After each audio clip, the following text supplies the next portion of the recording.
नमस्कार, कसे आहात सगळे? चला तर सुरू करूया ठरलं तर मगच्या आजच्या भागाला. व्हिडिओ शेवटपर्यंत नक्की पहा. सायली आता फोनकडे बघत बोलते की आता तर पहाट होत आली आहे, रात्रीचे 3:30 वाजले आहेत, तरीही अजूनही घरी आले नाही.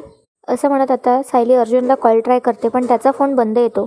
सायली पुढे आता अर्जुनचा फोन बंद असलेला बघून बोलते की मी पोलिसांना कळवू का? मग ती त्यावरच मनात बोलते की नको, आई बाबा घाबरतील आणि यांचा फोन आला तर हिही चिडतील आणि म्हणतील की तू वाट का नाही बघितली. आता मी वाटच बघत बसते. असं म्हणत आता सायली खाली बसते.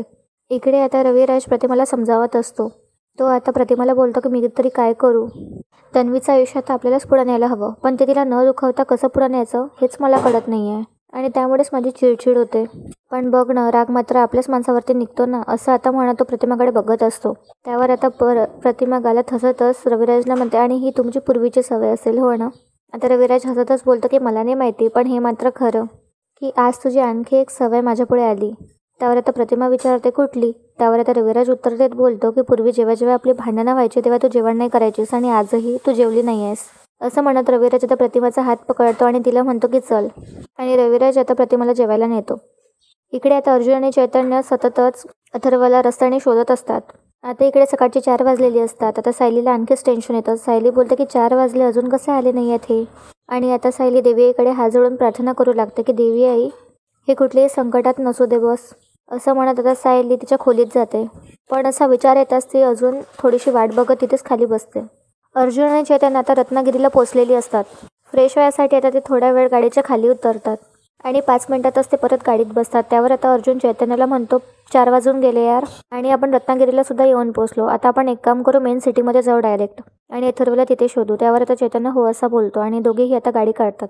इकडे आता सायलीला हॉलमध्ये झोप लागते आणि तिला आता डायरेक्ट 1 तासाने म्हणजे 5 वाजता जाग येते आणि ती आता परत अर्जुनला कॉल लावून बघते तर अर्जुनचा कॉल परत लागत नाही. हे बघत आता सायली वर तिच्या खोलीत जाते आणि फ्रेश होऊन खाली येते. आता सायलीला काहीच कळत नसतं काय करावं. तितक्यात आता ती देवी आईकडे जाते आणि तिच्याकडे प्रार्थना मागते. पण हे सायलीला कळतं की देवासमोर दिवा लावलेला नाही. आता ती बोलते की पूर्णाजी तर घरात नाही आणि आईचा पाय दुखत आहे, पण देवासमोर दिवा तर लावायलाच हवा. असं म्हणत आता सायली देवाकडे जाते आणि तिथे दिवा लावते आणि हात जोडून देवी आईकडे मागणं घालते की देवी आई हे सुखरूप असू दे आणि माझी भक्ती जर खरी असेल ना देवी आई, तर आज यांना अथर्व दादा नक्कीच सापडतील. असं म्हणत सायली आता देवी आईकडे हात जोडते. आता इकडे चैतन्य अर्जुनला म्हणतो की आपला प्रवास खूप झाला, तर थोडंसं आपण ब्रेक घेऊयात. तर अर्जुन आता एका चहाच्या स्टॉलवर गाडी थांबवतो. दोघेही आता कारमधून उतरतात. इतक्यातच आता अर्जुनचं लक्ष अथर्वकडे जात असतं आणि अथर्व आता चहा पित असतो.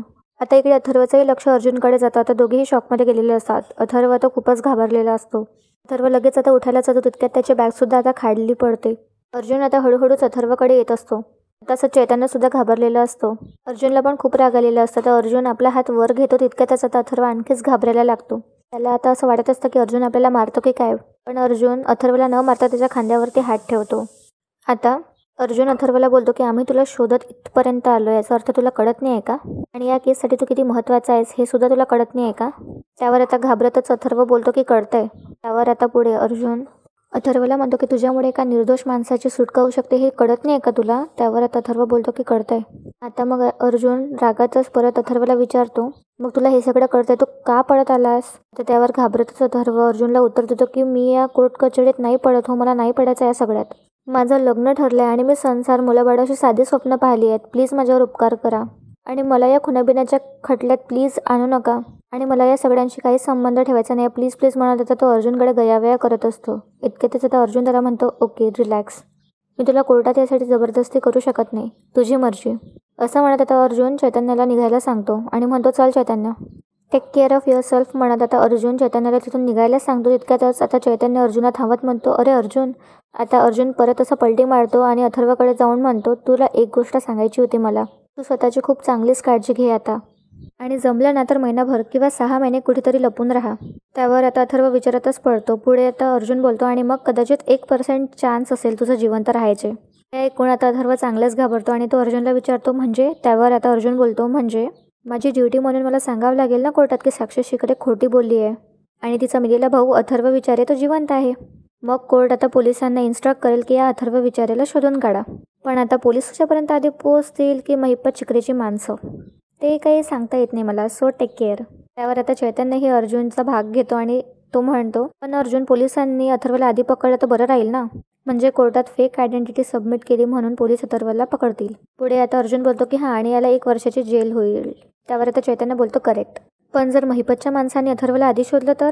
महिपत तर अथर्वचे तुकडे तुकडे करेल. आता हे ऐकून अथर्वची चांगलीच घाबरगुंडी उडालेली असते आणि तो बोलतो का हो प्लीज प्लीज मला मरायचं नाही आहे. हे तर माझं नशीब खराब आहे की त्या साक्षी शिकरेला माझाच फोटो सापडला. आणि आता तो हातपाय जोडत अर्जुनला प्लीज प्लीज मला वाचव असं म्हणत असतो.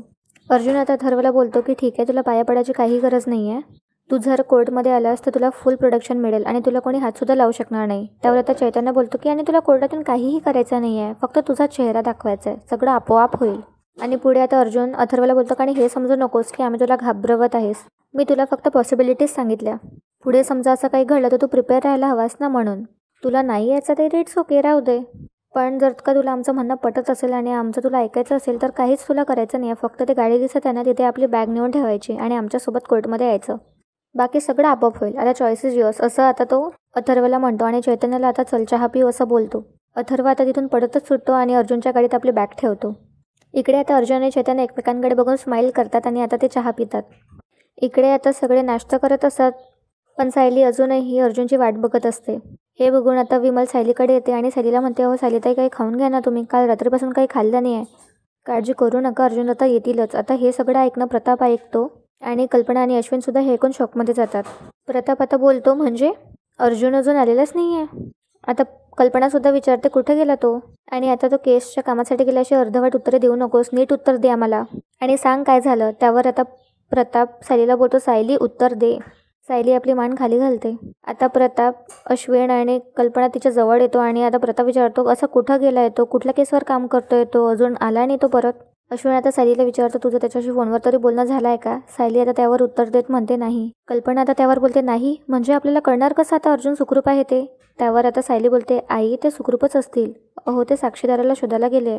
आणि काल रात्री जेव्हा माझं चैतन्य भाऊजीशी बोलणं झालं तेव्हा ते म्हणाले की ते रत्नागिरीच्या दिशेने जातील. पण त्यानंतर त्या दोघांचेही फोन बंद लागत आहे आणि काहीच कळलं नाही काय झालं त्यानंतर.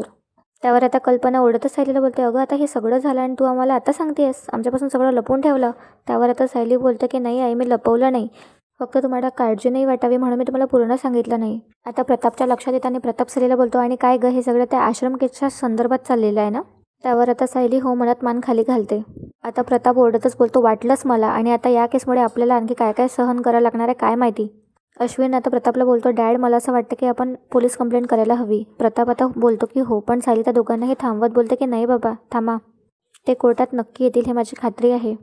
तुम्ही थोडासा धीर धरा, आणि कालपासून मी हाच विचार करून धीर धरते आहे, ते कोर्टात नक्की येतील असं म्हणत आता ती सगळ्यांना सांगते की मी निघते.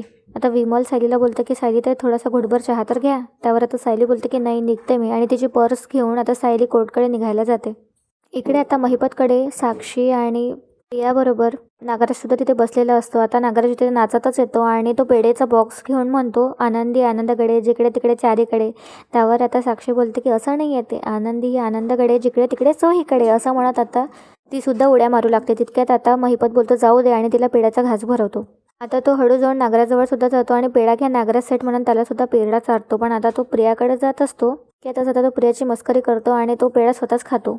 आणि आता महिपत सोफ्यावर जाऊन बसतो आणि तो बोलतो नागराज शेठ, गेल्या 2 वर्षापासून माझ्या लेकीला लागलेला काळा आता निघणार आणि या सगळ्यातून तिची सुटका होणार. त्यावर आता नागराज साक्षीला बोलतो साक्षी तुझ्या बापाला वेळ लागलाय, डॉक्टरला बोलवायला हवं आपल्याला. त्यावर आता महिपत बोलतो की असं काहीच नाही आहे, अजून मला वेळ लागायचा आहे.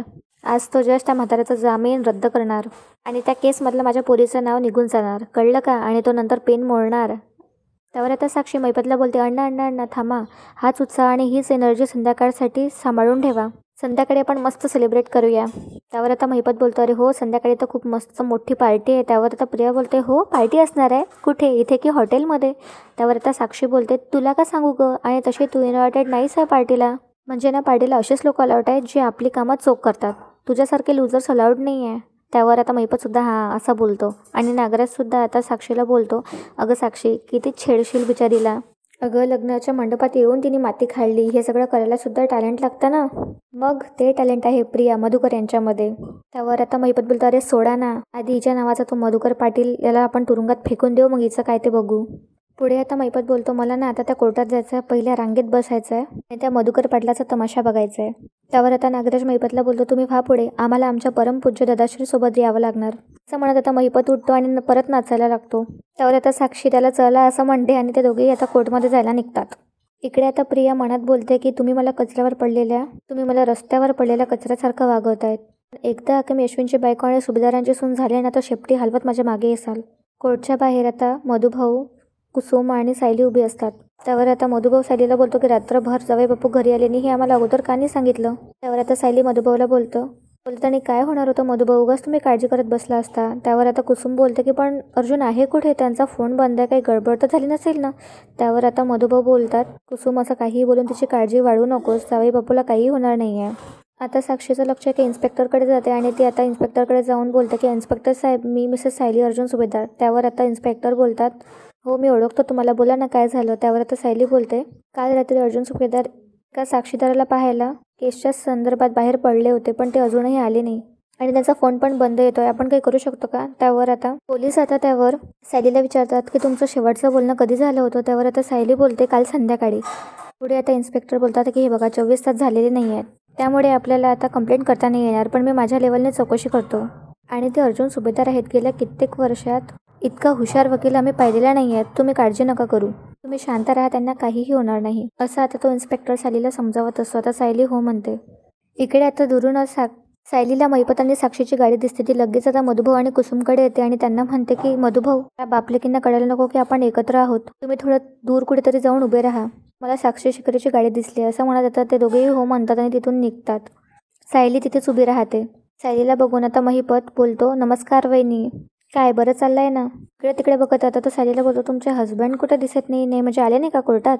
कसं आहे ना तुमच्या बापानं असं म्हणतात. आता सायली त्याच्याकडे रागातच बघते. त्यावर आता तो बोलतो नाही सॉरी म्हणजे तुमच्या तीर्थरूपानं त्यांना केसमधून काढून टाकलं तरी ते कोर्टात येऊन लुडबुड करत राहत होते ना, म्हणून म्हटलं आज कुठे दिसत नाही कोर्टाच्या आवारात. बरं आहे थोडंसं जेवढं लांब राहणार ना तेवढंच त्यांच्यासाठी चांगलं आहे. हे सगळंच आता मधुभाऊ आणि कुसुम दुरूनच ऐकत असतात. त्यांनाही आता प्रचंड राग येत असतो. त्यावर आता साक्षी पुढे बोलते काय अण्णा कोणावर वेळ घालवताय तुम्ही. त्यावर आता महिपत बोलतो वहिनी असं काय करते, एवढ्या मोठ्या वकिलाची बायको आहे ही, एवढ्या मोठ्या वकिलाच्या मिसेस आहेत ह्या, त्यांची चौकशी करायला नको. त्यावर आता साक्षी बोलते की हो. पुढे आता महिपत बोलतो की यांच्या नवऱ्यासारख्या वकिलाची गरज आहे देशाला. आता रागात सायली उत्तर देत महिपतला बोलतो की तुम्ही स्वतःची काळजी घ्या आधी, कारण देशाची काळजी घ्यायला खूप जण आहेत. आता हसातच महिपत बोलतो की करेक्ट आहे ए Pawar, point to be noted असं आता तो पवारला म्हणतो. पुढे परत आता तो सायलीला बोलतो मी काय म्हणतो तुमच्या बापानं म्हणजे तुमच्या आता तीर्थरूपाने जो जोशी नावाचा वकील अरेंज केला आहे तो कुठे आहे, तो पण दिसत नाही आहे. म्हणजे आता पाटल्याला त्यांनी सोडून द्यायच्या ऐवजी त्यांनी आशाच सोडून दिली काय असं म्हणत आता महिपत हसायला लागतो. पुढे आता अजून आगाऊपणा करत महिपत बोलतो ए Pawar, point to be noted आता काय करणार तुम्ही. त्यावर आता सायली महिपतला बोलते मिळतील ना सगळ्या प्रश्नांची उत्तर मिळतील तुला महिपत शिकरे, कारण आम्ही तुमच्यासारखी तोंड वाजवत नाही, थेट कृती करतो. त्यावर आता साक्षी सायलीला बोलते पाहिली ना तुमची कृतीही पाहिली, गुड ट्राय. पण काय आहे ना सायली तुझ्या वडिलांना आज तो नीट भेटून घे, बघून घे, काय आहे ना त्यांचं जामीन आज रद्द होणार आणि मग पुन्हा त्यांना जेलमध्ये जावं लागेल. आणि अण्णा चला असं म्हणत आता दोघेही तिथून निघून जातात. आता महिपत ऑर्डर असं म्हणत महिपतला साईडला यायला सांगतो. आता पवार आणि महिपत साईडला येतात आणि महिपत आता पवारला विचारते तो जोशा कुठं आहे रे, अजून आला नाही, आज तरी तो टाईमवर येणार की नाही का परत बायकोचा पदर घेऊन बसला. त्यावर आता पवार बोलतो की साहेब येईल, तो वेळ पाळणारा माणूस नाही आहे तो उशिरा येईल पण येईलच. त्यावर आता साक्षी बोलते उशीर झाला तर ठीक आहे पण ये म्हणावं. अर्जुन आणि त्याच्या असिस्टंटने तर पूर्णच त्या केसमधून हात काढून घेतलेला दिसते नाही, म्हणजे लास्ट टाइम तरी ते हिअरिंगला येथे होते पण आज कोणीच दिसत नाही आहे. त्यावर आता महिपत साक्षीला बोलतो की सगळ्या गोष्टी आपल्या मनासारख्या कसे होते ते बघस तू. आता महिपत, साक्षी आणि पवार तिघंही कोर्टमध्ये जायला निघतात. त्यांच्याच मागोमाग आता सायली, कुसुम आणि मधुभाऊ सुद्धा आत जातात. इकडे आता कोर्टची हिअरिंग सुरू होते पण कोणीच आलेलं नसतं. महिपत आणि साक्षी आता खूपच आनंदी असतात. हे बघून आता कुसुम सायलीला बोलते त्या महिपतच्या चेहऱ्यावर बघ आनंद कसं थुई नाचताना दिसत आहे, बघतीयस का. त्याला वाटत असेल आता तितक्यातच सायली कुसुमला बोलते की त्याला जे वाटतंय ते वाटू दे, तू फक्त इतकीच प्रार्थना कर की हे लवकर कोर्टात येऊ देत. इथे आता जज साहेब सुद्धा कोर्टात येतात. महिपत आता पवारला विचारतो त्या जोशी वकिलाला फोन केला का पवार, तो अजून कसा काय आला नाही आणि आरोपीचा वकील आला नाही तर काम पुढं कसं जाईल रे असं म्हणत आता तो पवारला बोलत असतो. इकडे आता जज मधुकर पाटलाला बोलतात मधुकर पाटील ॲडव्होकेट जोशी कुठे आहे. त्यावर आता उत्तर देत मधुकर पाटील बोलतात मला काय माहीत नाही साहेब. सायली मधुभाऊंना धीर करायला सांगते. तितक्यातच आता पवार उठून उभा होतो आणि उठून उभा होत आता पवार जज साहेबांना बोलतो माय लॉर्ड, माझी अशी कोर्टला विनंती आहे की मला माझं ओपनिंग स्टेटमेंट करू द्यावं, तोपर्यंत जोशी वकीलही येतील आणि तशी ही केस आता ओपन आणि शॉर्ट आहे. त्याला उत्तर देत आता जज साहेब पवाराला बोलतात की नाही, दोन्ही बाजूचे वकील इथे असायला हवेत, ते नसल्याशिवाय आपल्याला काही सुरू करता येत नाही. इकडे आता महिपतला सुद्धा टेन्शन आलेलं असतं आणि प्रियालाही टेन्शन आलेलं असतं. सायली सुद्धा इकडे आता अर्जुनची वाट बघत असते. सगळे आपापल्या विचारात असतात. तितक्यात साक्षी महिपतला बोलते, आता जोशी आला नाही म्हणून पुढची तारीख मिळायला नको. आजच माझी या केसमधून सुटका झाली म्हणजे खूप आहे. जे काही आहे ना तो सगळं सोक्षमोक्ष आजच लावला पाहिजे, असं आता ती महिपतला बोलत असते. तितक्यातच आता पवार उठून उभा होतो आणि जज साहेबांना म्हणतो, युअर ऑनर, मला वाटतं की आपण थोड्या वेळ जोशी वकिलांची वाट पाहूया. कदाचित ते कुठेतरी अडकले असतील. त्यावर आता जज साहेब बोलतात, कोर्टाला अजून थांबता येणार नाही आणि या केसच्या सुनावणीची पुढील तारीख असं म्हणता जातात. अर्जुन जजला थांबवतो आणि अर्जुनचा आवाज येतो की पुढच्या केसची गरज नाही आहे माय लॉर्ड. सगळे आता दाराकडे बघू लागतात तर अर्जुनची आता धमाकेदार एंट्री कोर्टमध्ये होते. महिपतांनी साक्षीच्या चेहऱ्यावरचे रंगच उडालेली असतात. तर आता सायलीला अर्जुनला बघून खूपच आनंद होतो आणि मधुभाऊला सुद्धा धीर येतो. पुढे आता अर्जुन जजला म्हणतो की मधुकर पाटलांचा वकील मी आहे, ॲडव्होकेट अर्जुन सुभेदार. हे बघून आता साक्षी आणखीच घाबरते आणि ती अर्जुनकडे बघू लागते. आता प्रिया घाबरतच रविराजला विचारते, बाबा मधुभाऊनी अर्जुनला केसमधून काढून टाकलं होतं ना, मग आता तो त्यांचा वकील असं का म्हणतोय? म्हणजे तो असा वकील बदलू शकतो का? त्यावर आता रविराज बोलतो की हो, जर जोशीनी NOC दिलं असेल तर असं करता येतं. आता महिपत साक्षीला बोलतो, अरे साक्षी हा इथं कसा आला? त्या कोर्टसमोर ॲडव्होकेट जोशीची NOC सबमिट करताना अर्जुन आता जजला बोलतो की जज हे बघा, हे आहे जोशी वकिलांची NOC. त्यांनी केस आता माझ्याकडे दिली आहे आणि पुन्हा एकदा मधुकर पाटील यांचा वकील आता मी असेल. साक्षी आता हळूच आवाजात नागराजला बोलते, अर्जुनचा कॉन्फिडन्स बघा, पक्के त्याला काहीतरी पुरावा भेटलेला आहे. नागराज आता तिला शांत करत तिला बोलतो की चुप बस दादा इथे. जज साहेब आता अर्जुनला बोलतात, यू मे प्रोसीड. आणि आता अर्जुन उत्तर देत थँक्यू असं बोलतो आणि त्याच्या सीटवर जाऊन बसतो. साक्षी आता खूपच घाबरलेली असते आणि ती महिपतला बोलते, अण्णा काहीतरी नक्कीच गडबड आहे. त्या जोशाने आपल्याला काहीतरी धोका दिला असणार आहे. इकडे आता महिपत सतत जोशीला कॉल लावत असतो आणि तो आता साक्षीला बोलतो, तो फोन पण उचलत नाही आहे. साक्षी आता महिपतला बोलते, अण्णा प्लीज काहीतरी करा, केस परत आता अर्जुनच्या हाती गेली आणि हे लक्षण चांगलं नाही आहे. आता महिपत साक्षीला बोलतो, तू टेन्शन नको घेऊ, काही होणार नाही. आजचा भाग इथेच संपतो. उद्याच्या भागात आपल्याला पाहायला मिळणार आहे साक्षीचं पितळ आता सगळ्यांसमोर उद्या कोर्टामध्ये हजर होणार आहे आणि आता अथर्वला कोर्टमध्ये बघून तिला आता धक्काच बसणार आहे. काय होईल उद्या हे पाहण्यासाठी चॅनलला सबस्क्राईब करा आणि व्हिडिओला नक्की लाईक करा. धन्यवाद.